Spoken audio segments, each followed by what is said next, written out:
Good morning दोस्तों, नमस्कार, स्वागत और अभिनंदन आप सभी का एक बार फिर से। और जैसा कि दोस्तों आप लोगों को पता है, समय हो गया है, थोड़ा सा 5 मिनट ऊपर हो गई, इसके लिए थोड़ा सा माफी चाहूंगा। टेक्निकली मिस्टेक थी इस कारण से। चलिए, कैसे आप सभी लोग बता दीजिएगा ताकि अपन अपने सेशन को स्टार्ट करते हैं। एक बार शेयर कर दीजिएगा, आप लोगों के कमेंट्स देखता हूँ।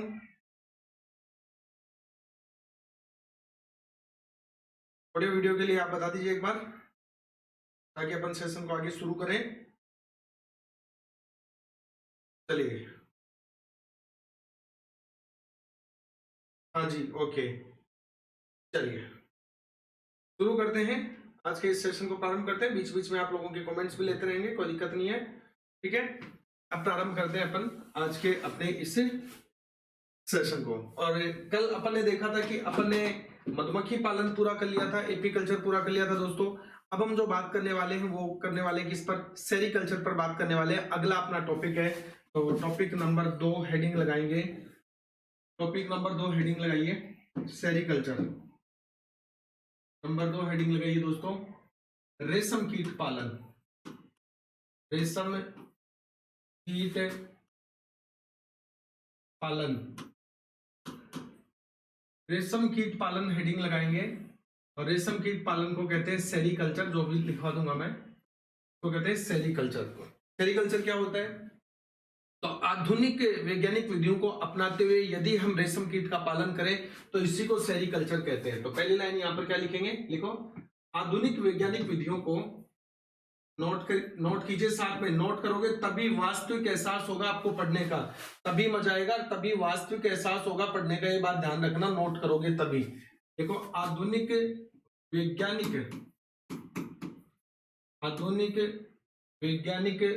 विधियां अपनाते हुए, आधुनिक वैज्ञानिक विधियां अपनाते हुए,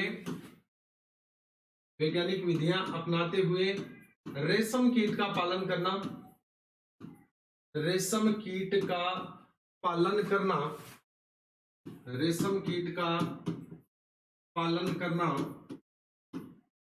सेरीकल्चर कहलाता है। क्या कहलाता है? सेरीकल्चर कहलाता है।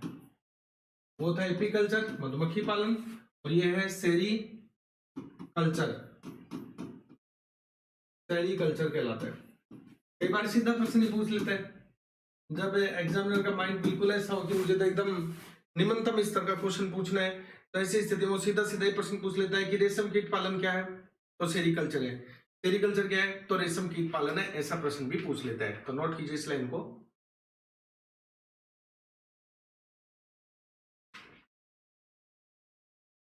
फटाफट से इस लाइन को नोट कीजिए ताकि आगे चले।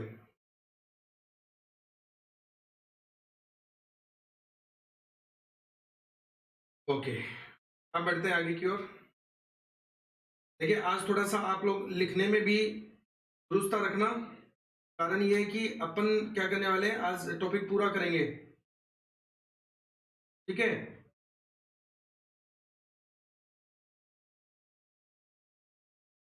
बात को समझ रहे हैं क्या? क्वेश्चन वगैरह क्लियर है? ठीक है, ओके। तो सेशन को शेयर भी कर दो। और आप लोग क्वालिटी इंक्रीज करना चाहते हैं तो अपने मोबाइल से वीडियो की क्वालिटी भी आप इंक्रीज कर सकते हो। तो आज इस टॉपिक को पूरा करेंगे, तो धैर्य के साथ स्पीड से भी लिखना थोड़ा सा। दोस्तों, बात आती है रेशम कीट पालन की खोज सर्वप्रथम किसने की, तो अगली बात लिखो, सर्वप्रथम रेशम कीट पालन की खोज, सर्वप्रथम रेशम कीट पालन की खोज, सर्वप्रथम रेशम कीट पालन की खोज बीसी लोटजू ने की। किसने की? बीसी लोटजू, बीसी लोटजू ने की। सर्वप्रथम रेशम कीट पालन की जो खोज करने वाले वैज्ञानिक थे वो कौन थे? बीसी लोटजू थे दोस्तों। और ये रेशम कीट का पालन जो है वो सबसे पहले प्रारंभ कहां हुआ, ये आपसे पूछे तो हम कहेंगे कि रेशम कीट का पालन सर्वप्रथम चीन से प्रारंभ हुआ। तो अगली बात लिखेंगे, रेशम कीट पालन या सेरीकल्चर, रेशम कीट पालन या सेरीकल्चर, रेशम कीट पालन का प्रारंभ या सेरीकल्चर का प्रारंभ, रेशम कीट पालन का प्रारंभ सर्वप्रथम कहां से हुआ दोस्तों? तो सर्वप्रथम चीन से हुआ। कहां से हुआ? चीन से हुआ। चीन से हुआ माना जाता है। तो सबसे पहले रेशम उत्पादन जो है या रेशम कीट पालन जो है या रेशम उत्पादन जो है वो कहां से प्रारंभ हुआ था? तो चाइना से प्रारंभ हुआ था, चीन से प्रारंभ हुआ था। इसीलिए अगर आपको उत्पादन में स्थान पूछे दोस्तों कि रेशम उत्पादन में पहला स्थान किस देश का है, तो आप लिख सकते हैं यहां पर, तो लिखो रेशम उत्पादन में, रेशम उत्पादन में अगर आपसे प्रथम स्थान पूछे, फर्स्ट स्थान किसका है, किस देश का है, तो पहला स्थान है चीन का। किसका है? चीन का है। और यदि भारत का पूछे तो भारत रेशम उत्पादन के मामले में सेकंड पायदान पे है, यानी कि भारत का जो स्थान है, ठीक है, ये दूसरा है। ठीक है, आपको अगर स्थान पूछे, उत्पादन में स्थान पूछे, तो पहला किसका है? चीन का है। रेशम उत्पादन में पहला स्थान चीन का है। जबकि रेशम उत्पादन में भारत का स्थान पूछे तो विश्व में दूसरे नंबर पर जो रेशम का उत्पादन कर रहा है वो कौन कर रहा है? भारत कर रहा है। ठीक है, अब बात यह आती है कि साहब भारत में सबसे ज्यादा कहां उत्पादन होता है? तो भारत में सबसे ज्यादा उत्पादन की बात करें तो भारत में रेशम के उत्पादन का प्रमुख केंद्र जो है वो है मैसूर। और मैसूर कहां पर है? कर्नाटक में। तो अगली बात लिखेंगे, भारत में प्रमुख रेशम उत्पादन केंद्र, भारत में प्रमुख रेशम उत्पादन केंद्र, प्रमुख रेशम उत्पादन केंद्र कौन है दोस्तों? मैसूर। कौन है? मैसूर है। तो सबसे ज्यादा भारत में सबसे ज्यादा जो उत्पादन होता है रेशम का वो मैसूर में होता है। और मैसूर कहाँ है? कर्नाटक में है। कहां पे है? कर्नाटक में। तो देखिए अपन ने क्या देखा, हमने यहाँ पर सबसे पहले देखा कि रेशम कीट पालन के बारे में सामान्य जानकारी अपन ने देखी। और सामान्य जानकारी हमने ये देखी कि रेशम कीट पालन होता क्या है? तो रेशम कीट पालन को सेरीकल्चर कहते हैं। ठीक है, क्या कहते हैं? सेरीकल्चर। वैज्ञानिक विधियों को या आधुनिक वैज्ञानिक विधियों को अपनाते हुए रेशम कीट का पालन करना सेरीकल्चर कहलाता है, रेशम कीट पालन कहलाता है। सबसे पहले रेशम कीट पालन की खोज जो करने वाले वैज्ञानिक थे वो थे बीसी लोटजू। और सबसे पहले जो प्रारंभ हुआ सेरीकल्चर का वो चीन से प्रारंभ हुआ, इसीलिए वहां से प्रारंभ हुआ तो वहां संसाधन थोड़े ज्यादा होंगे। तो उत्पादन में पहला स्थान किसका है? चीन का है। और भारत का रेशम के उत्पादन में कौन सा स्थान है?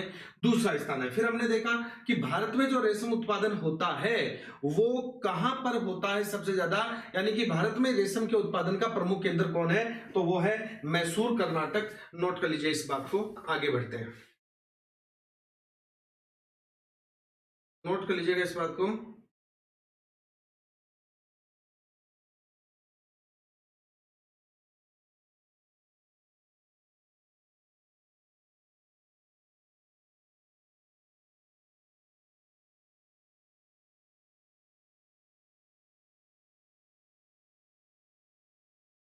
हो गया क्या?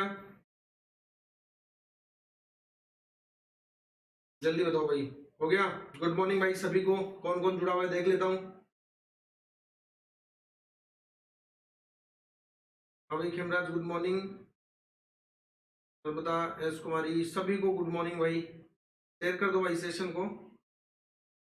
चलिए बढ़े आगे, इतना अगर आपका हो गया तो आगे चलते हैं। अब हम बात करते हैं कि भारत में जब रेशम का उत्पादन करना है, भारत में जब रेशम का क्या करना है दोस्तों? उत्पादन करना है, तो यहां पर गठन किया गया एक बोर्ड का। किसका गठन किया गया? एक बोर्ड का गठन किया गया। और उस बोर्ड को जो है वो हम क्या कहते हैं? केंद्रीय रेशम बोर्ड कहते हैं। तो आगे बात करेंगे, ठीक है, आगे बात करेंगे। भाई भारत में रेशम का उत्पादन करना है तो इसके लिए बाकायदा एक बोर्ड का गठन किया गया जिसे केंद्रीय रेशम बोर्ड कहते हैं। क्या कहते हैं? केंद्रीय रेशम बोर्ड कहते हैं। तो आप हेडिंग लगाओ, केंद्रीय रेशम बोर्ड। इसी में अगला हेडिंग लगाइए, केंद्रीय रेशम बोर्ड। केंद्रीय रेशम बोर्ड, केंद्रीय रेशम बोर्ड की हम बात करते हैं। केंद्रीय रेशम बोर्ड की सबसे पहली बात आपको पूछेगा कि ये कहां पर स्थित है। तो जब भी केंद्रीय रेशम बोर्ड की बात करें तो सबसे पहले स्थिति हमें पता होनी चाहिए कि है कहां पे। तो ये बेंगलोर में स्थित है। लिखो, यह है बेंगलोर में, यह बेंगलोर में स्थित है। ठीक है, कहां पे स्थित है? बेंगलोर में। अब मैसूर कर्नाटक में है। ठीक है, मैसूर में उत्पादन हो रहा है तो जाहिर सी बात है कि केंद्रीय रेशम बोर्ड वहीं पे होगा आजू बाजू में ही, तो वो कहां पर है, बेंगलोर में है। तो केंद्रीय रेशम बोर्ड कहां पर है, तो ये बेंगलोर में है। ये एक प्रकार का संवैधानिक निकाय है दोस्तों, ध्यान रखना, जिसकी स्थापना सन 1948 में की गई थी। किसकी, केंद्रीय रेशम बोर्ड की। तो लिखो यह एक क्या है, ध्यान रखें, यह एक प्रकार का संवैधानिक निकाय है। यह एक प्रकार का संवैधानिक निकाय है, संवैधानिक निकाय है, संविधान में जिसका उल्लेख हो, संवैधानिक निकाय है। इसकी स्थापना सन 1948 में की गई। इसकी स्थापना सन 1948 में की गई, 1948 में की गई। देखो 1948 में कैसे की गई, क्योंकि मैं बताऊंगा आपको कि भारत में सबसे पहला जो रेशम अनुसंधान केंद्र स्थापित किया था वो 1943 में स्थापित किया गया था। तो सन 1943 में सबसे पहले भारत में पश्चिम बंगाल में रेशम अनुसंधान केंद्र की स्थापना की गई थी। वो अलग बात है कि वर्तमान में वो पश्चिम बंगाल वाला रेशम अनुसंधान केंद्र जो है वो बंद है, क्योंकि अब यानी कि वर्तमान समय में रेशम कीट से संबंधित जितने भी अनुसंधान कार्य हैं वो सारे के सारे रेशम अनुसंधान कार्य भी दिल्ली में किए जा रहे हैं, जहां पर एक इंस्टीट्यूट है अपना जिसका नाम है पूसा इंस्टीट्यूट। ठीक है, तो पूसा इंस्टीट्यूट जो नई दिल्ली में, वहां पे अनुसंधान हो रहा है, लिखाऊंगा मैं आगे। केंद्रीय रेशम बोर्ड की स्थापना की गई और ये बेंगलोर में स्थित है, एक प्रकार का संवैधानिक निकाय है। स्थापना 1948 में की गई। ये बोर्ड जो है दोस्तों, केंद्रीय रेशम बोर्ड जो है, ये बोर्ड वस्त्र मंत्रालय जो भारत सरकार है उसके नियंत्रण में कार्य करता है। क्योंकि संवैधानिक निकाय है, इसका मतलब संविधान में उल्लेख है, तो किसी न किसी के अधीनस्थ काम करता है। तो किसके अधीनस्थ काम करता है, ये हमारा जो भारत का बोर्ड है, सॉरी, ये जो हमारा भारत का वस्त्र मंत्रालय है, टेक्सटाइल मिनिस्ट्री जो अपनी है, उसके अधीनस्थ ये कार्य करता है। तो लिखो यह बोर्ड भारत के वस्त्र मंत्रालय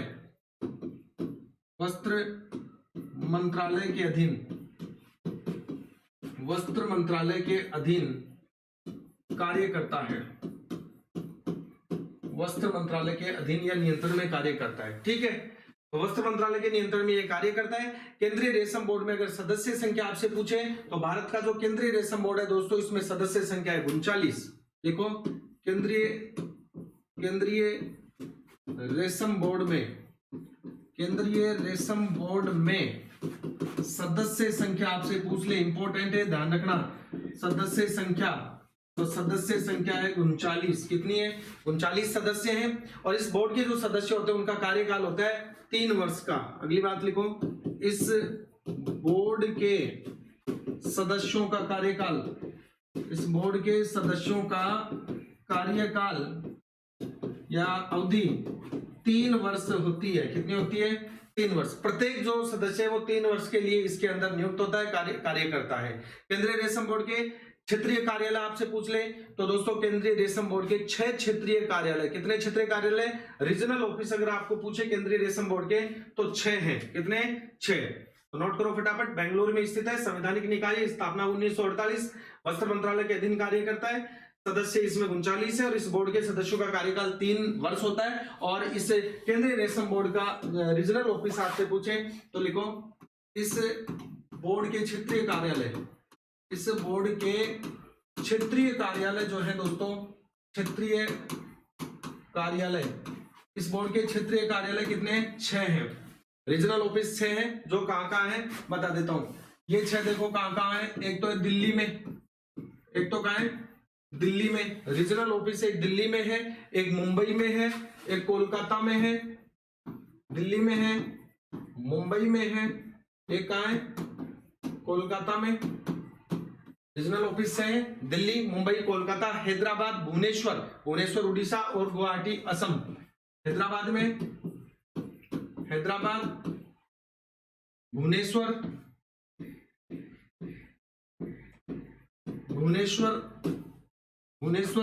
उड़ीसा।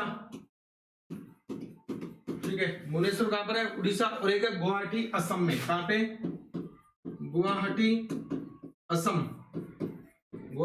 में।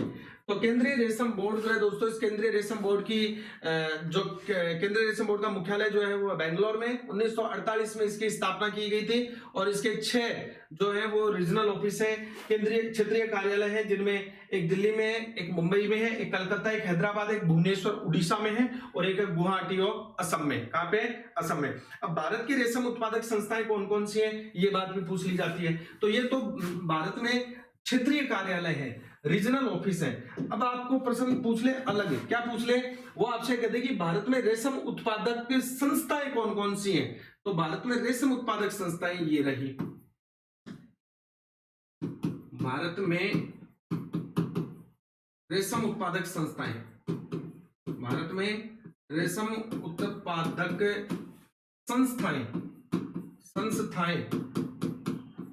भारत में रेशम उत्पादक संस्थाओं की बात करें तो वो कौन सी है? देखो, रेशम उत्पादक संस्था का मतलब क्या है?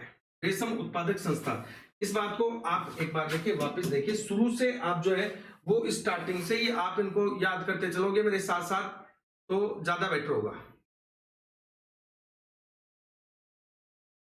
मेरे साथ अगर याद करते चलेंगे तो ज्यादा बेटर होगा। हम बात करें रेशम कीट पालन की। आधुनिक वैज्ञानिक विधियां अपनाते हुए रेशम कीट का पालन करना सेरीकल्चर कहलाता है दोस्तों। सर्वप्रथम रेशम कीट पालन की खोज किसने की? बीसी लोटजू साहब ने की। रेशम कीट पालन का प्रारंभ कहां से हुआ? चीन से हुआ। चीन से रेशम कीट पालन हुआ, इसलिए सबसे ज्यादा उत्पादन या उत्पादन में पहला स्थान भी किसका है? चीन का है। अगर भारत में आपको रेशम उत्पादन का स्थान पूछे तो वो है दूसरा। बात आती है कि साहब भारत में सबसे ज्यादा उत्पादन होता कहां है? तो भारत में रेशम का प्रमुख उत्पादक केंद्र जो है वो है मैसूर, कर्नाटक। कौन है? मैसूर है, जो कर्नाटक में है। इसके बाद में हम बात करें कि साहब अगर भारत में रेशम उत्पादन कर रहे हैं तो यहां पर रेशम केंद्रीय रेशम बोर्ड की स्थापना की गई। और ये जो हमारा केंद्रीय रेशम बोर्ड है, ठीक है, तो ये केंद्रीय रेशम बोर्ड जो है, इसका मुख्यालय जो है वो बेंगलोर में स्थापित किया, इसको बेंगलोर में स्थापित किया गया। एक संवैधानिक निकाय है, स्थापना इसकी 1948 में की गई। यह बोर्ड भारत में किसके अधीनस्थ या नियंत्रण में काम करता है? वस्त्र मंत्रालय के अधीन में काम करता है। केंद्रीय रेशम बोर्ड जो है अपना भारत का, इसमें सदस्य संख्या कितनी है? 39 है। और प्रत्येक सदस्य का कार्यकाल कितना होता है? 3 वर्ष का होता है। ये बात हमने की। फिर हमने कहा कि भारत में इस केंद्रीय रेशम बोर्ड के क्षेत्रीय कार्यालय कितने? रीजनल ऑफिस कितने? तो 6 क्षेत्रीय कार्यालय हैं। एक दिल्ली है, एक मुंबई है, एक कलकत्ता है, एक हैदराबाद है, और एक है अपना भुवनेश्वर उड़ीसा, और एक अपना दोस्तों गुवाहाटी असम में। अब अगली बात आपसे पूछ ले कि भारत में रेशम उत्पादक संस्थाएं कितनी है? तो भारत में यदि रेशम उत्पादक संस्थाओं के बारे में हम बात करें दोस्तों, तो भारत में रेशम उत्पादक संस्थाएं मुख्यतः 3 है। कितनी है? 3 संस्थाएं जो रेशम का उत्पादन कर रही है। ये तो कार्यालय हो गए। अब वह संस्थाएं जहां पर उत्पादन हो रहा है, तो पहली है मैसूर, कर्नाटक। एक तो कहा है मैसूर, कर्नाटक में रेशम उत्पादक संस्था। एक तो कहा है मैसूर, कर्नाटक में। एक है बहरमपुर, पश्चिम बंगाल में। कहा है? बहरमपुर, पश्चिम बंगाल। बहरमपुर पश्चिम बंगाल में है, ठीक है। और एक संस्था जो है वो अपनी पंपोर में। कहां पे दोस्तों? पंपोर में है, और पंपोर जम्मू एंड कश्मीर में। पंपोर जेएंडके, ठीक है। तो रेशम, भारत में रेशम उत्पादक संस्थाएं कितनी है? 3 है। नोट कर लो फटाफट से। एक तो है मैसूर, कर्नाटक। एक तो कौन है? मैसूर, कर्नाटक है। एक कौन सी है दोस्तों?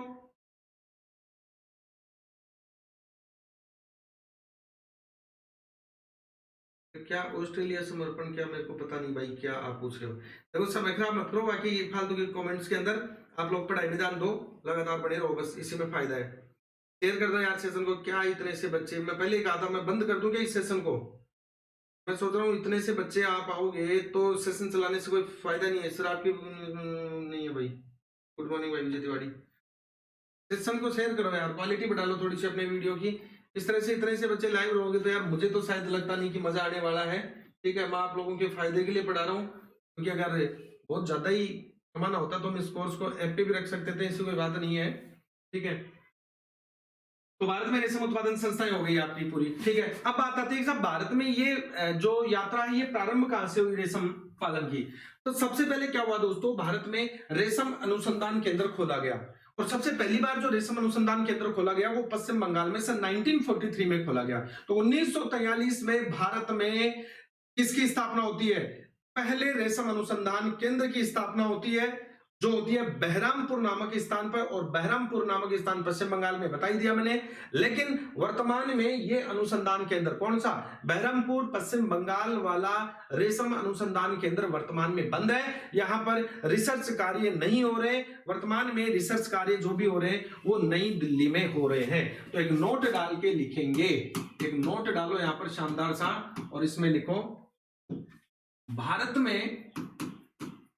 भारत में प्रथम रेशम अनुसंधान केंद्र, प्रथम रेशम अनुसंधान केंद्र, भारत में प्रथम रेशम अनुसंधान केंद्र की स्थापना, भारत में प्रथम रेशम अनुसंधान केंद्र की स्थापना बहरमपुर पश्चिम बंगाल में, बहरमपुर पश्चिम बंगाल में सन 1943 में, 1943 में, सन 1943 में किया गया, की गई, 1943 में की गई।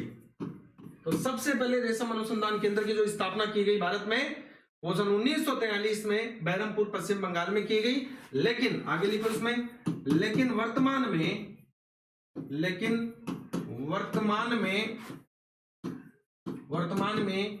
यह अनुसंधान केंद्र बंद है। ठीक है, जबकि वर्तमान में, लिखे आगे, जबकि वर्तमान में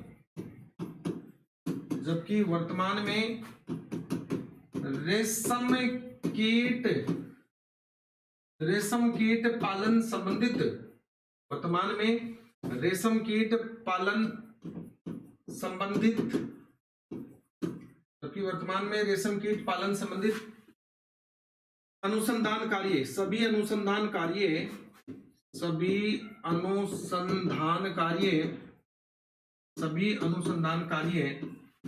पूसा इंस्टीट्यूट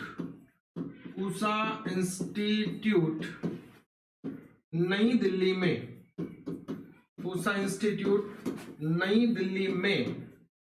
किए जा रहे हैं,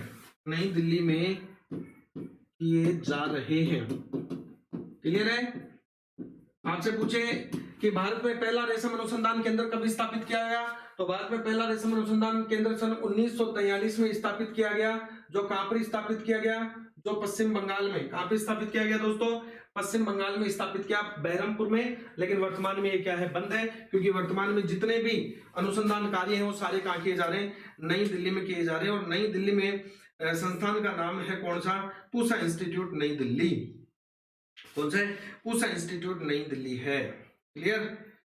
चलिए आगे बढ़ते हैं। अब हम बात करते हैं रेशम कीट का आवास एवं भोजन के संबंध में बातचीत करते हैं। रेशम कीट का आवास और भोजन क्या है?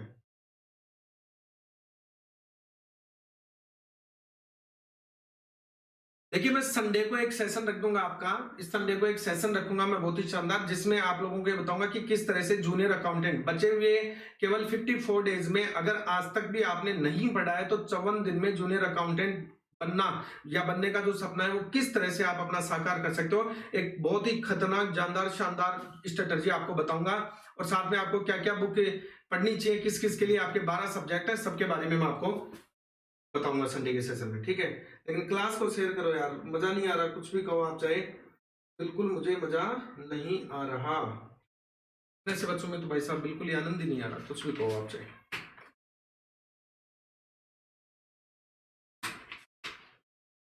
चलिए आगे बढ़ते हैं, रेशम कीट का आवास एवं भोजन की बात करते हैं।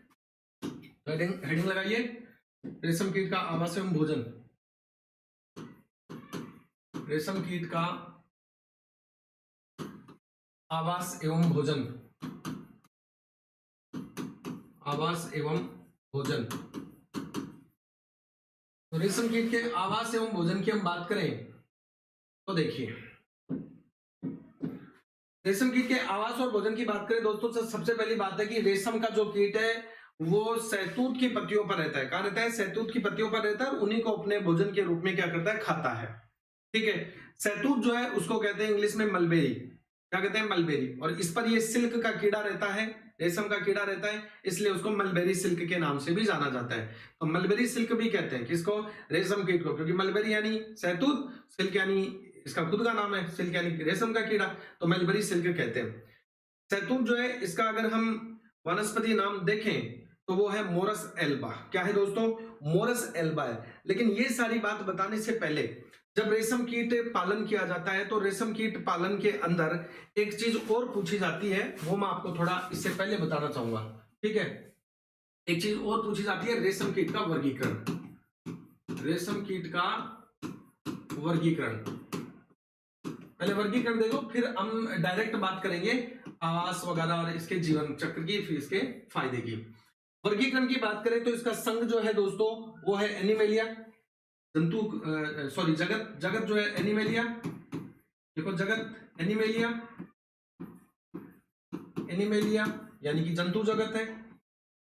ठीक है, जगत क्या है, जंतु जगत है, एनिमेलिया है। संघ की बात करें तो इसका संघ भी क्या है, ऑर्थोपोडा, क्योंकि इसका शरीर जो है, इसके जो उपांग है वो भी खंडों में बटे होते हैं, तो संघ है ऑर्थोपोडा।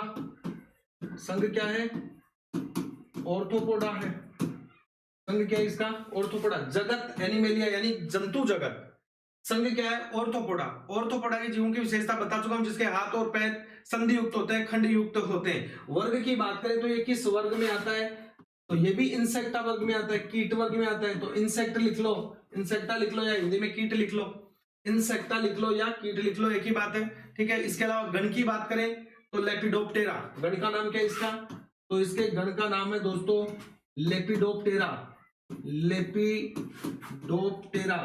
इसके गण का नाम क्या है, लेपिडोप्टेरा जो है वो इसके गण का नाम है। जगत का नाम एनिमेलिया, संघ ऑर्थोपोडा, वर्ग इंसेक्टा यानी कि कीट, गण लेपिडोप्टेरा, और गण के बाद में कुल की बात करें तो बोम्बिसिडी। क्या होता है, बोम्बिसिडे। गण का नाम क्या है इसका, सॉरी कुल का नाम क्या है इसका, बोम्बिसिडी। गण के बाद में, गण के बाद में क्या आएगा, कुल, बोम्बिसिडी। ठीक है ना, कुल बोम्बेसिडी। बोम्बिक्स मोराई आएगा इसमें आगे, तो उससे याद रख लेना बोम्बेसिडी, कुल बोम्बेसिडी। वंश बोम्बिस, वंश क्या है, बोम्बिस है, वंश इसका बोम्बिस, वंश है बोम्बिस। कुल वंश और जाति, कुल वंश और जाति, जाति क्या इसकी, वो है बी मोरी। क्या है, बी मोरी है। जाति क्या इसकी, जाति इसकी बी मोरी, जाति बी मोरी है। जाति क्या इसकी, बी मोरी।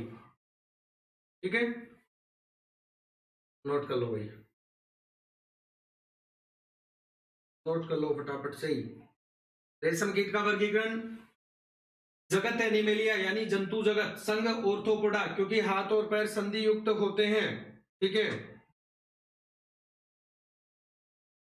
बस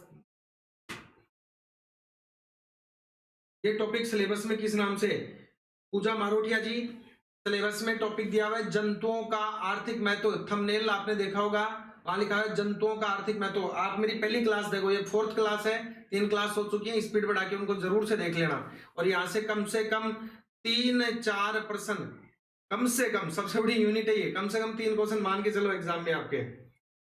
शेयर करो सेशन को यार, ताकि मजा आए थोड़ा सा। तो जगत एनिमेलिया यानी जंतु जगत, संघ है ऑर्थोपोडा, वर्ग है कीट, गण है लेपिडोप्टेरा, कुल है बोम्बेसिडी, वंश है बोम्बिक्स। ठीक है, और जाति है बी मोरी। जाति क्या है, बी मोरी है। ठीक है, ये बी वाले तो बोम्बिक्स मोराई से भी मैं याद करवा दूंगा आपको। अब आ जाओ आगे बढ़ते हैं। अब हम बात करते हैं रेशम कीट के आवास एवं भोजन की। किसकी बात करते हैं, रेशम कीट का आवास एवं भोजन। अब लगाओ, रेशम कीट का आवास एवं भोजन, रेशम कीट का आवास एवं भोजन। तो रेशम कीट के आवास और भोजन की बात करते हैं दोस्तों। तो पहली लाइन लिखिए, रेशम कीट कहाँ रहता है, तो लिखेंगे एरो लगा के, लिखो यह कीट सहतूत के पत्तों पर, सहतूत के पत्तों पर रहता है, या पत्तियों पर, एक ही बात है, सहतूत के पत्तों पर रहता है। कहाँ रहता है दोस्तों, सहतूत के पत्तों पर रहता है। भोजन के रूप में क्या कहता है, तो लिखो यह है भोजन के रूप में। मैं एकदम शॉर्ट लाइनें बना देता हूं, छोटी छोटी याद करने में सही रहेंगी। यह भोजन के रूप में, साथ में नोट करते चलो, यह भोजन के रूप में सहतूत की पत्ती, सहतूत की पत्तियों को ही खाता है, सहतूत की पत्तियों को ही खाता है। ठीक है, रहता क्या है, सहतूत की पत्ती पर, खाता क्या है, सहतूत की पत्तियों को ही खाता है। सहतूत को कहते हैं दोस्तों मलबेरी। अगली बात लिखेंगे, सहतूत को मलबेरी कहते हैं, मलबेरी कहते हैं, इंग्लिश में मलबेरी कहते हैं। इस कारण इस कीट को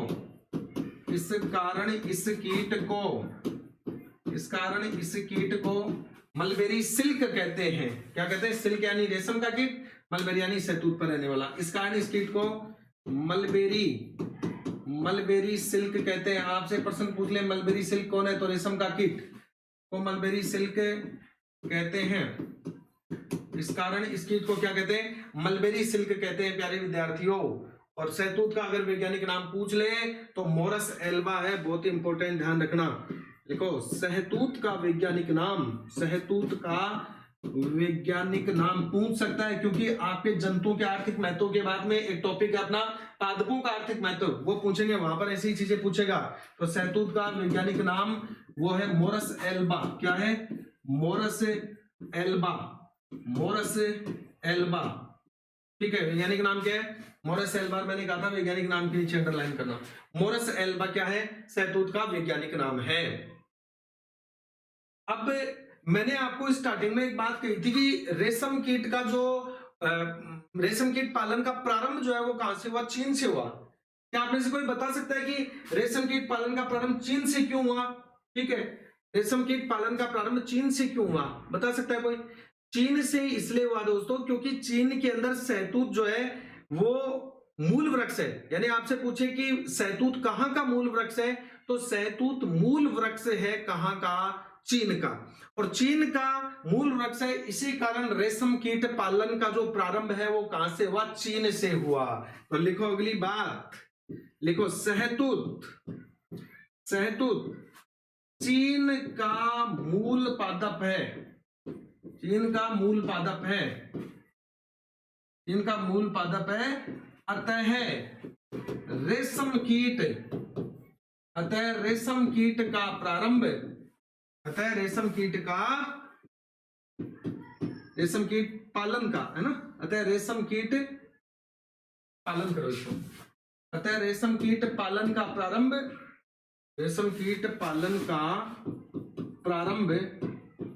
चीन से हुआ, क्योंकि ये तो रहेगा ही कहां, सहतूत की पत्तियों पर। भोजन भी क्या है इसका, सहतूत की पत्तियां इसका भोजन है, इसलिए सबसे ज्यादा सहतूत चीन में। तो जाहिर सी बात है कि चीन से ही क्या होगा, ठीक है, हाँ सेरिकल्चर ही चल रही, तो चीन से ही क्या होगा, इसका प्रारंभ होगा। आगे चलिए, ये जो सहतूत है ना, बार बार हम बात कर रहे हैं, ये सहतूत एक द्विबीजपत्री पादप है, ध्यान रखना। ठीक है, डाइकोटिलीडोन है, लिखो सहतूत एक द्विबीजपत्री पादप है, यानी कि डाइकोटिलीडोन। अगर एक बीजपत्री होता है तो मोनोकोटिलीडोन होता है, ये डाइकोटिलीडोन है। तो द्विबीजपत्री पादप है जिसके बीज में दो पत्र होते हैं, जैसे चना होता है, चने में दो भाग होते हैं, जैसे मटर में दो भाग होते हैं, ऐसे। ठीक है, अब सहतूत का उपयोग भी देख लो, अगर इतनी बात अपन ने कर ली है तो सहतूत का उपयोग देखो, ये जो सहतूत है ना, ठीक है, घर पे भी लगता होगा, देखते होंगे आप, इसका उपयोग शरबत बनाने में, जेली बनाने में, शराब बनाने में, चाय बनाने में किया जाता है। देखो शरबत निर्माण में, शरबत, जेली, शराब, चाय, क्या क्या करने में, शरबत, जेली, शराब और चाय आदि बनाने में किया जाता है। आदि बनाने में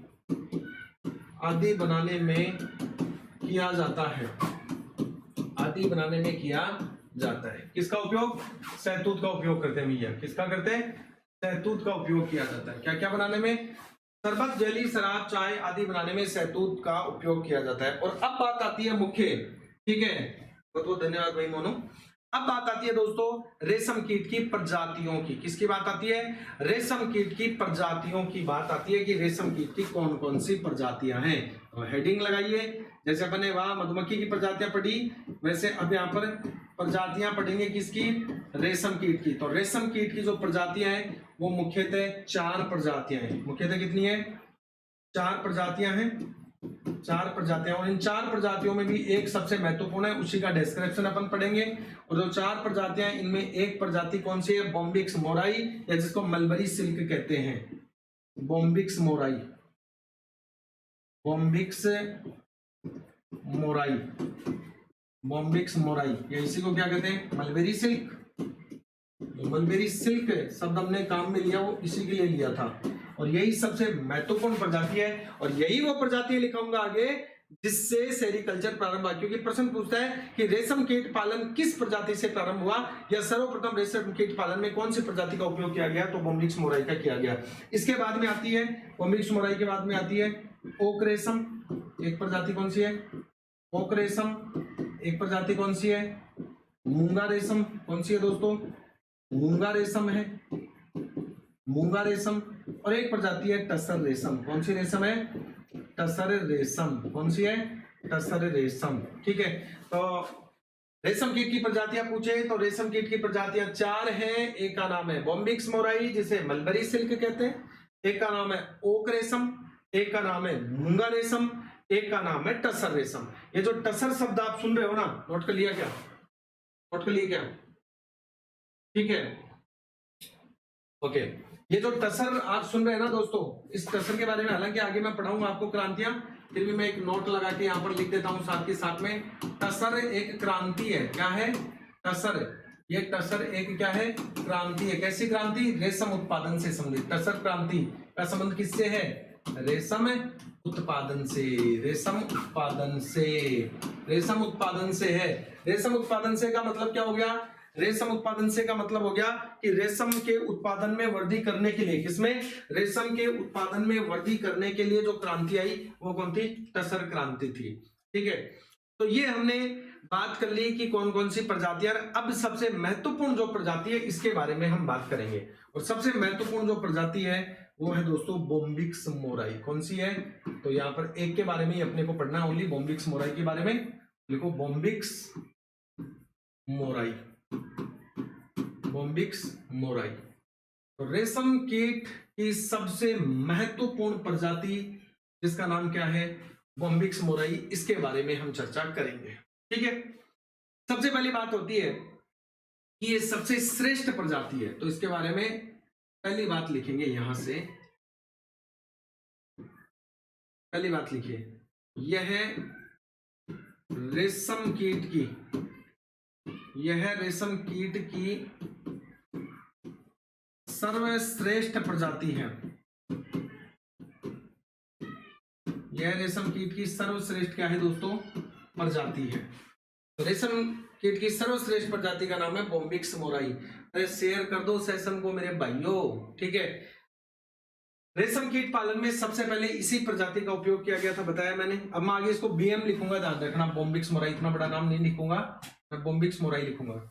लिखो, रेशम उत्पादन में, रेशम उत्पादन में यानी कि सेरिकल्चर में, सेरिकल्चर में सर्वप्रथम, सेरिकल्चर में सर्वप्रथम इसी प्रजाति का, इसी प्रजाति का उपयोग किया गया, इसी प्रजाति का उपयोग किया गया था। तो सबसे पहले जो प्रजाति उपयोग की गई थी सेरिकल्चर में वो कौन सी थी? बॉम्बिक्स मोराई ही थी, ध्यान रखना। कौन सी थी? यही थी। कौन? Bombyx mori. ठीक है, बॉम्बिक्स मोराई को अब मैं शॉर्ट नेम में बीएम लिखूंगा, बॉम्बिक्स मोराई। ठीक है, समझ जाना। दिख रही है ना? अब तो हाईलाइट कर दिया मैंने।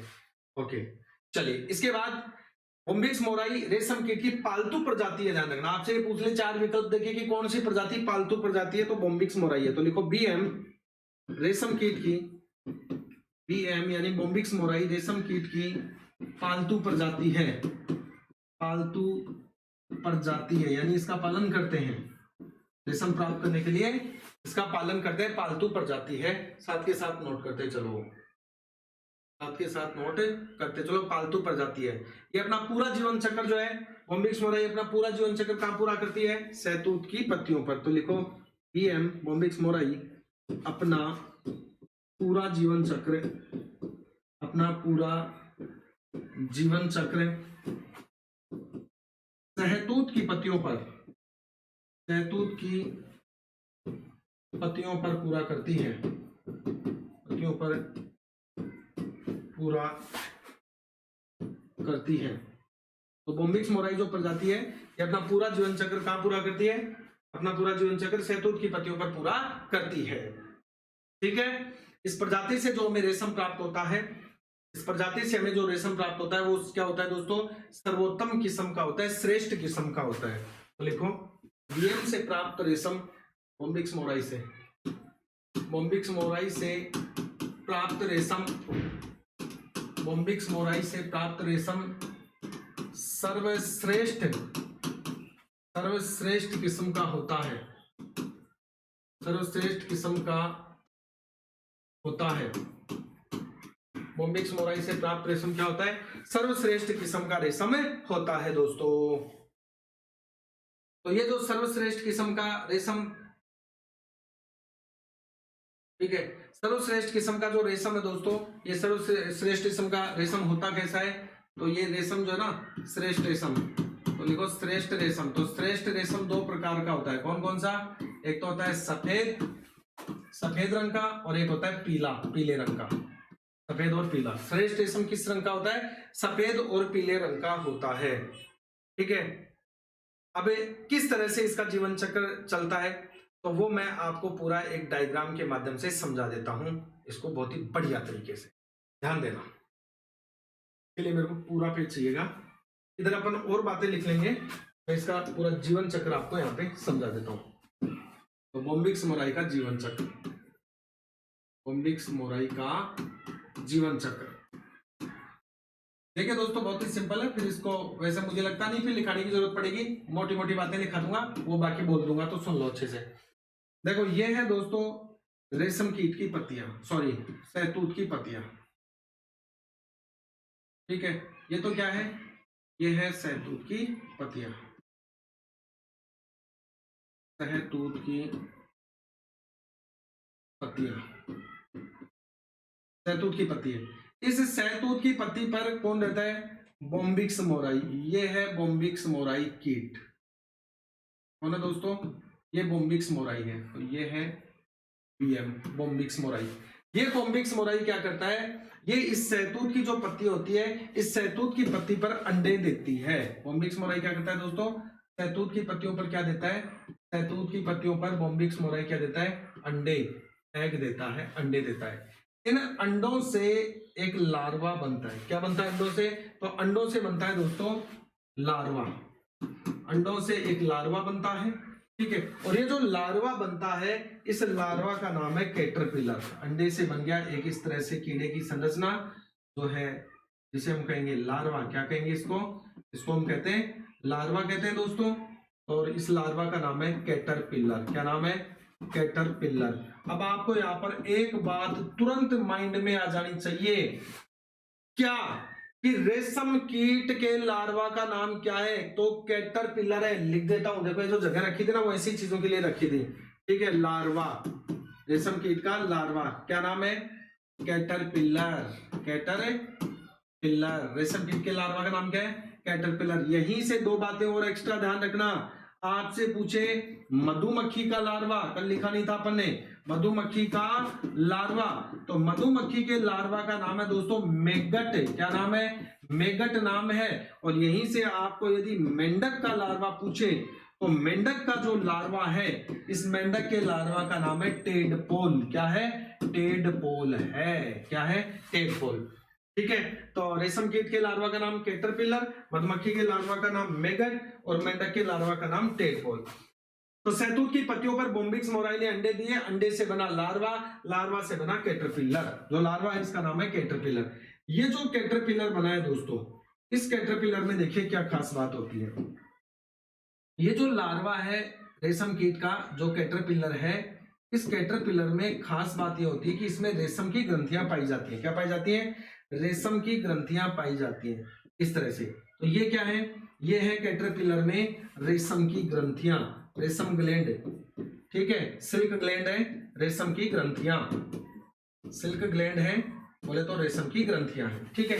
ये तो रेशम की ग्रंथियां हैं। इन रेशम की ग्रंथियों से ये जो कैटरपिलर है ये क्या करता है? रेशम छोड़ता है। तो ये कैटरपिलर अपना, ये कैटरपिलर, और अभी हमने कहा कि कैटरपिलर के अंदर क्या है? ये सिल्क ग्लैंड है। क्या है? सिल्क ग्लैंड है। तो इन सिल्क ग्लैंड से क्या छोड़ेगा? सिल्क छोड़ेगा।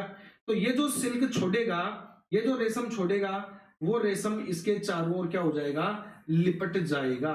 जो रेशम रेशम कीट के द्वारा छोड़ा जाता है, ये रेशम इसके चारों ओर लिपट जाता है। तो जैसे ही कैटरपिलर के द्वारा जो सिल्क छोड़ा जाता है, वो सिल्क इसके चारों ओर लिपट जाता है। तो ये तो है रेशम। तो जो सिल्क इसके चारों ओर लिपट जाता है, तो ये लिपटने के बाद इसका जो नाम है, ठीक है, इसका जो नाम है ना दोस्तों, इस अवस्था का नाम हो जाता है, यहां लिख देता हूं मैं, इस अवस्था का नाम क्या हो जाता है? इसका नाम हो जाता है कोकून या प्यूपा। कोकून या प्यूपा स्टेज। जैसे कैटरपिलर के चारों ओर सिल्क लिपट जाता है, यानी कि कैटरपिलर में रेशम की ग्रंथियां, रेशम की ग्रंथियों से रेशम छोड़ेगा, रेशम इसके चारों ओर लिपट जाएगा, इस संरचना को कहेंगे कोकून या प्यूपा। अब जैसे जैसे हवा लगेगी, जैसे जैसे क्या लगेगी दोस्तों? जैसे जैसे, हाँ बिल्कुल नोट्स बनाना है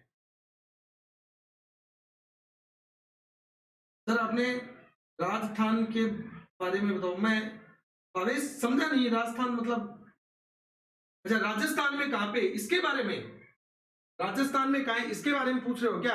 हाँ, इसके बारे में चर्चा करेंगे। हालांकि राजस्थान में इसका जो सेंटर है वो है नहीं। राजस्थान में रेशम अनुसंधान का जो सेंटर है वो है नहीं दोस्तों, ठीक है। जो भी ऐसी जानकारी होगी मैं आपको दूंगा। अब थोड़ा अच्छा लग रहा है कि आप लोगों ने शेयर किया। रोजाना सुबह 7 बजे क्लास होती है यार, आ जाए तो डेली एक टॉपिक कंप्लीट करवा रहा हूँ, वो भी शानदार, ठीक है। जहां भी देखोगे पता ही नहीं है आप लोगों को कि क्या पढ़ना है क्या नहीं पढ़ना, या तो वेट होना चाहिए क्लास का। मैंने ये कह दिया कि मुझे केवल रोजाना 1 घंटा दे दो, बच्चे भी 54 दिन में साइंस बेहतरीन करवा दूंगा। छोड़ दो यार आप लोग साइंस को, मेरे भरोसे 54 डेज में साइंस कंप्लीट करवा दूंगा आपको, और वो भी एकदम बेहतरीन तरीके से।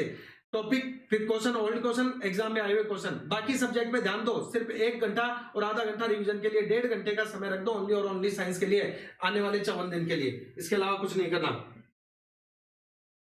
धन्यवाद सभी को, धन्यवाद। चलिए, तो सहतूत की पत्तियों पर बोम्बिक्स मोराई ने अंडे दिए, अंडे से बना लार्वा, लार्वा का नाम है कैटरपिलर। कैटरपिलर में होती है रेशम की ग्रंथियां, रेशम की ग्रंथियों से कैटरपिलर छोड़ता है रेशम, जो रेशम इसके चारों ओर लिपट जाता है। जैसे रेशम इसके चारों ओर लिपट जाता है, तो इस कैटरपिलर की पूरी रेशम लिपटी हुई संरचना को कोकून या प्यूपा कहते हैं। कई बार प्रश्न पूछ लेता है कि रेशम कीट प्राप्त होता है। देखो लास्ट में एक प्रश्न पूछूंगा, बताना उसका जवाब, पहले पूरा करता हूं। तो ये कोकून या प्यूपा। अब क्या होता है, कोकून या प्यूपा के जैसे ही हवा लगती है तो ये रेशम सूखता है, चारों ओर लिपटा हुआ रेशम सूखता है। रेशम सूखता है तो अंदर जो कैटरपिलर का कीड़ा है, इसको लगता है कि मुझे बाहर से कोई जकड़ रहा है, इसलिए इस डर के कारण वो घूम के मुंह बाहर निकाल के और पूरे रेशम को क्या कर देता है? काट देता है, और रेशम खराब हो जाता है। हमें खराब रेशम, कटा हुआ रेशम थोड़ी चाहिए, हमें तो प्रॉपर रेशम चाहिए। तो प्रॉपर रेशम लेने के लिए हम क्या करेंगे कि जैसे ही ये कैटरपिलर कोकून या प्यूपा अवस्था में आएगा, यानी जैसे ही कैटरपिलर के चारों ओर रेशम लिपटेगा, तो इस कोकून या प्यूपा अवस्था को हम उठा के कहां डाल देंगे? इसको हल्के गर्म जल में। किसमें? हल्के गर्म जल में डालेंगे, जिससे कैटरपिलर बाहर निकल जाता है। उबलते हुए मत डाल देना, बेचारा मर जाएगा, ठीक है। हल्के गर्म जल में डालेंगे, कैटरपिलर बाहर निकल जाएगा। जैसे ही गर्म जल में डालेंगे तो क्या होगा? यहाँ 2 क्रियाएं होंगी। एक तो यहाँ पर क्या होगा, कैटरपिलर एग्जिट हो जाएगा, बाहर निकल जाएगा, और हमें क्या प्राप्त हो जाएगा? इधर हमें रेशम प्राप्त हो जाएगा, रेशम प्राप्त हो जाएगा। ये जो रेशम हमें प्राप्त होगा, ये श्रेष्ठ रेशम होगा। कैसा होगा? श्रेष्ठ रेशम होगा दोस्तों, जो कि किस किस रंग का होगा बता चुका हूं मैं, 2 रंगों का होगा, व्हाइट या येलो, व्हाइट या येलो होगा, ठीक है। सफेद और पीले रंग का प्राप्त होगा। तो मेरे हिसाब से आप लोगों को जीवन चक्र समझ में आ गया होगा। नजरुद्दीन खान कह रहे हैं सर अपने बारे में थोड़ा इंट्रोडक्शन दो, मजा आ गया। ओके, अरे भाई साहब आप चिंता मत करो, इंट्रोडक्शन में दे दूंगा आपको। संडे के दिन अपन जो टॉकिंग करेंगे, संडे के दिन मैं आप लोगों को जो एक स्ट्रेटजी बताऊंगा कि बचे हुए 50 दिन के अंदर किस तरह से, अगर अब तक भी किताब उठा के नहीं पढ़े हो तो किस तरह से 50 दिन में जूनियर अकाउंटेंट आप बन सकते हो, वो चीजें बताऊंगा। उस दिन अपन सारी बातें करेंगे, मेरा इंट्रोडक्शन भी दूंगा, ये वो सारा, ठीक है। राजस्थान ही नहीं, अभी तो राजस्थान के बाहर भी एक दो स्टेट है, उनके जो बेहतरीन बेहतरीन संस्थान है, वहां मैं अपनी सेवाएं दे चुका हूं और अब अपने यहाँ पे हुई। चलिए, ये हो गया। अब इस बात को अगर आप लिखना चाहो तो लिख लो। लिखाऊं क्या? अब मैं इसको वैसे नहीं लिखाऊंगा, मैं इसको सीधे सीधे मोटी मोटी बातें लिखाऊंगा इसमें, बाकी तो आपको सब पता चल गया कि क्या होता है क्या नहीं होता। यहां पर एक चीज मैं आपको ये लिखाऊंगा कि आपको कई बार परिवर्तन पूछ लेता है कि परिवर्तन कैसा होता है, परिवर्तन, डेवलपमेंट। वो कहेगा रेशम कीट में परिवर्तन कैसा होता है। तो देखो, परिवर्तन का मतलब होता है जीव का विकास, जीव का विकास, जीव का विकास परिवर्तन कहलाता है। और जीव का विकास यानी ये परिवर्तन जो है दो प्रकार का होता है। तो जीव का विकास होना यह दो प्रकार का होता है। कितने प्रकार का? यह दो प्रकार का होता है। कितने प्रकार का होता है दोस्तों? दो प्रकार का होता है। तो परिवर्तन दो प्रकार का, कौन कौन से दो प्रकार? तो एक तो होता है प्रत्यक्ष परिवर्तन। कौन सा परिवर्तन? प्रत्यक्ष परिवर्तन, डायरेक्ट डेवलपमेंट, डायरेक्ट डेवलपमेंट होता है। और एक होता है अप्रत्यक्ष परिवर्तन। क्या होता है? अप्रत्यक्ष परिवर्तन होता है। बोल तो इनडायरेक्ट डेवलपमेंट, प्रश्न उठा सकता है यहां से, इनडायरेक्ट डेवलपमेंट, ठीक है। डायरेक्ट डेवलपमेंट और इनडायरेक्ट डेवलपमेंट दो होते हैं। प्रत्यक्ष परिवर्तन में तो क्या होता है? प्रत्यक्ष परिवर्तन में ये होता है, जीव है, जैसे एग्जांपल से बताता हूं, जैसे गाय है, गाय से जन्म लिया किसने? बछड़े ने। गाय से जन्म किसका हुआ? बछड़े का जन्म हुआ। बछड़ा कैसा है? हूबहू गाय जैसा, हूबहू गाय जैसा। कैसा है? हूबहू गाय जैसा। मतलब क्या हुआ इसका? मतलब ये हुआ कि जन्म लेने वाला जीव जब जन्म देने वाले के जैसा हो, जन्म लेने वाला जीव जब हूबहू जन्म देने वाले के जैसा हो तो वो प्रत्यक्ष परिवर्तन कहलाता है। जैसे मनुष्य, मनुष्य से शिशु ने जन्म लिया, वो शिशु बिल्कुल मनुष्य जैसा दिख रहा है, दो आंख है, नाक है, हाथ है, पैर है, मुंह है, चेहरा है, ठीक है, सारी चीजें डिट्टो। आकार छोटा है वो अलग बात है, लेकिन हूबहू दिख रहा है। तो जन्म लेने वाला जब जन्म देने वाले के जैसा हो तो वो प्रत्यक्ष परिवर्तन कहलाता है। तो जन्म लेने वाला, जन्म लेने वाला हूबहू, हूबहू जन्म देने वाला, जन्म देने वाले जैसा, जन्म देने वाले जैसा। तो यदि जन्म लेने वाला हूबहू जन्म देने वाले जैसा है तो वो प्रत्यक्ष परिवर्तन कहलाता है। अप्रत्यक्ष परिवर्तन क्या होता है? जैसे मेंढक, देखो क्या होता है? मेंढक, मेंढक ने क्या दिए? अंडे। मेंढक ने क्या दिए? अंडे दिए। कुछ दिन बाद में हमने देखा, कुछ दिन बाद में हमने देखा कि उस पानी में छोटे छोटे इस तरीके के लाल रंग के कीड़े से नजर आए, इस तरीके के कीड़े नजर आए ऐसे। कुछ दिन बाद में पानी में हमें इस तरीके के कीड़े नजर आए। क्या ये मेंढक है? क्या क्या इसको देख के आप कह सकते हो मेंढक है? क्या आपको ऐसा कल्पना भी आ सकती है कि आगे जाके मेंढक बनेगा? लेकिन ये आगे जाके बना मेंढक। आगे जाके क्या बन गया? ये मेंढक बन गया। आगे जाके क्या बन गया? मेंढक, ठीक है। आगे जाके क्या बन गया दोस्तों? मेंढक बन गया। तो क्या मेंढक के अंडे से डायरेक्ट मेंढक बना है क्या? अंडे से डायरेक्ट ही मेंढक नहीं निकला। जैसे मुर्गी के अंडे से डायरेक्ट क्या हो गया? मुर्गी निकली, चूजा निकला हूबहू उसके जैसा। लेकिन यहां पर क्या हो रहा है? मुर्गी के अंडे से सीधा, मेंढक के अंडे से सीधा मेंढक जैसी संरचना नहीं निकल रही, पहले कोई ऐसी संरचना निकल रही है जिसको देख के हम कह ही नहीं सकते कि ये मेंढक हो सकता है। लेकिन यही आगे जाके डेवलप हो रहा है, परिवर्तित हो रहा है, विकसित हो रहा है किसमें? मेंढक में। तो ये जो परिवर्तन है जिसमें ये बीज की अवस्था पाई जाती है और इस बीज की अवस्था को कहते हैं लार्वा।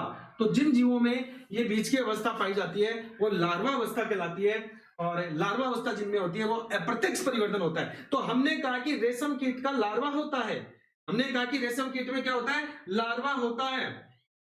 लाइव की भी कोशिश करते हैं, नहीं तो बाद में।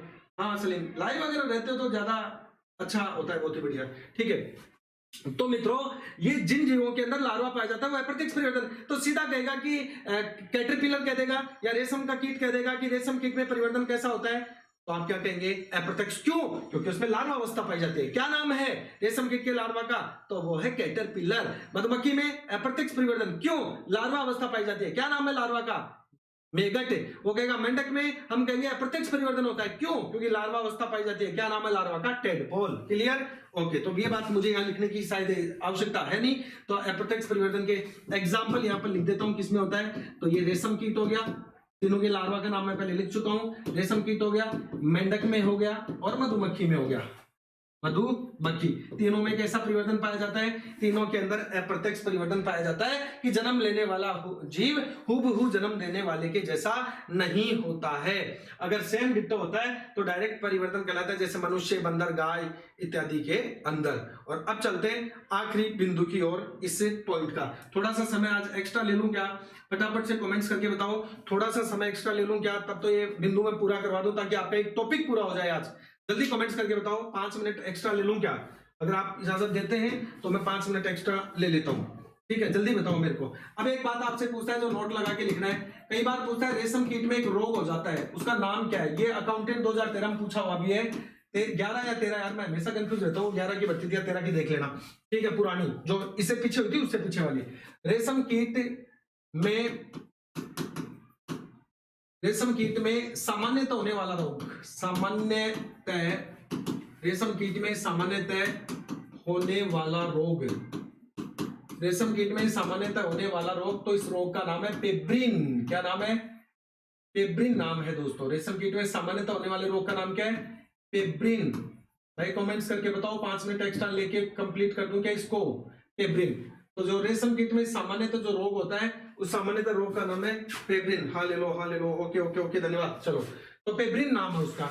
जैसे मनुष्य में सामान्य रोग होता है जुकाम, जैसे मुर्गी के अंदर सामान्य रोग होता है रानीखेत या फाउल कोलेरा, ठीक है, ऐसे ही रेशम कीट में सामान्य रोग होता है पेब्रिन। अब मैं आपको कह रहा था यूज रेशम का उपयोग, यही अपना लास्ट बिंदु बचा हुआ था, तो इसी स्लाइड में मैं आपको बता देता हूं रेशम का उपयोग। तो रेशम के उपयोग की बात करें दोस्तों, रेशम के उपयोग की बात करें तो पहला उपयोग क्या है रेशम का? तो ध्यान रखना, हवाई जहाज के टायर बनाने में। पहला उपयोग क्या है? हवाई जहाज के टायर बनाने में। टायर मैं सीधा लिख देता हूं, टायर बनाने में, और वो भी किसके? शॉर्ट में लिख देता हूं, हवाई जहाज के। क्यों? क्योंकि रेशम जो होती है वो कुचालक होती है, विद्युत की सुचालक नहीं होती है। इसलिए जब वायुयान लैंडिंग करेगा तो वायुयान के पहिए जब धरती पर घर्षण करेंगे तो वो गर्म नहीं होगा तो फटेगा नहीं तो दुर्घटना होने की संभावना नहीं रहेगी। बात क्लियर? ओके। दूसरा जो उपयोग है रेशम का, चूंकि रेशम जो है वो विद्युत का कुचालक है, तो विद्युत या उष्मा को आगे प्रेषित नहीं करेगा, उष्मा को भी आगे प्रेषित नहीं करेगा तो गर्म नहीं होगा तो हम इससे वो कपड़े बनाएंगे जो अग्नि को सहन कर सकते हैं। यानी फायर डिपार्टमेंट में जो कपड़े उपयोग में लेते हैं अग्निशमन में, वो इसी के बने होते हैं। तो अग्नि से वस्त्र बनाने में, अगला लिखो, अग्नि से वस्त्र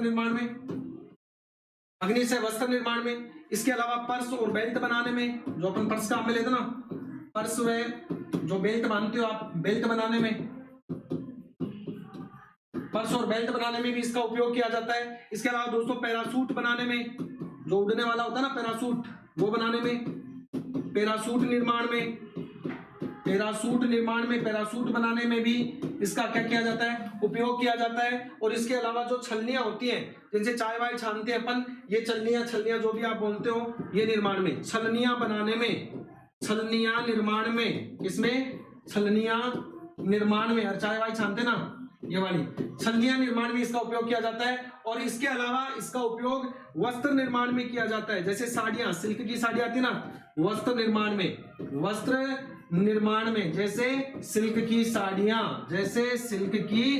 साड़ियां, मौका देगा भगवान ये लाने का आपको, लेकिन उससे पहले नौकरी लगोगे ना, तभी मिलेगा ये मौका, नहीं तो नहीं मिलेगा। ओके, चलिए, तो ये था दोस्तों आज का अपना पोर्शन, जिसमें हमने बात की किसके बारे में? जिसमें हमने बात की रेशम कीट पालन के बारे में, सेरिकल्चर के बारे में बात की।